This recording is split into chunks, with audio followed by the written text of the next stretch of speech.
To the government's watching, I've taken the G20 by force.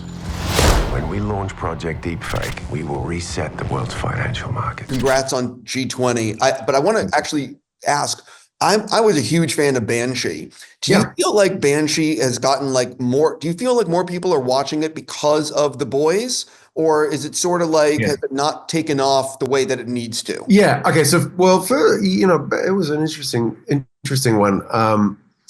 So Banshee, when it came out, it was like a decade ago, I think. So it did pretty well internationally, but domestically, just probably because where it was positioned and what was going on in the industry at that point, it didn't really do particularly well domestically in America. The Boys, it's had a resurgence because they put it on Max, on HBO Max now. It's available. It wasn't for quite a while, so thank you, HBO. You put it on Max, which is great. And since The Boys has had some success, definitely a lot of people have sort of looked at what I've been doing on that and gone across, and it's had a little reboot, which has been lovely. It's been really great because it's a good show. It's a fun show.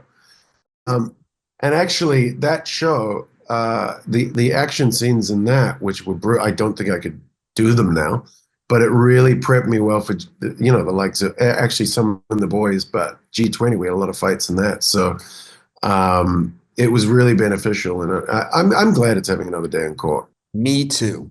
Jumping into G20, what was it about this script and project for you that said, "Oh, I want to do this"? I met with Patricia Regan, our director, on when I was shooting season 4 of The Boys, and what I wanted to do wasn't entirely on the page. So I said, well, here's what I believe I have to offer and what I would want to do with the character. And a lot of it was, was about fleshing it out and really trying to give it as much depth as possible and create a real guy, not just a mustache twirly villain, which I think we got. Well, I think we were able to add some layers to it. And really what attracted me to the whole thing was that, I put my ideas out and she said, great. She took notes and at least pretended to. I don't know if she actually did, but she pretended. She humored me.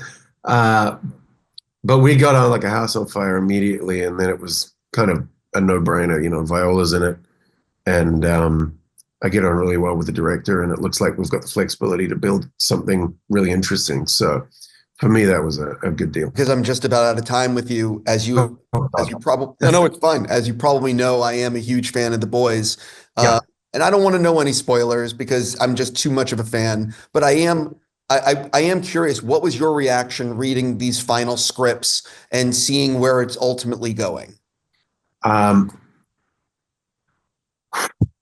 It's strange because as much as I love the show, I don't like seeing things outstay their welcome.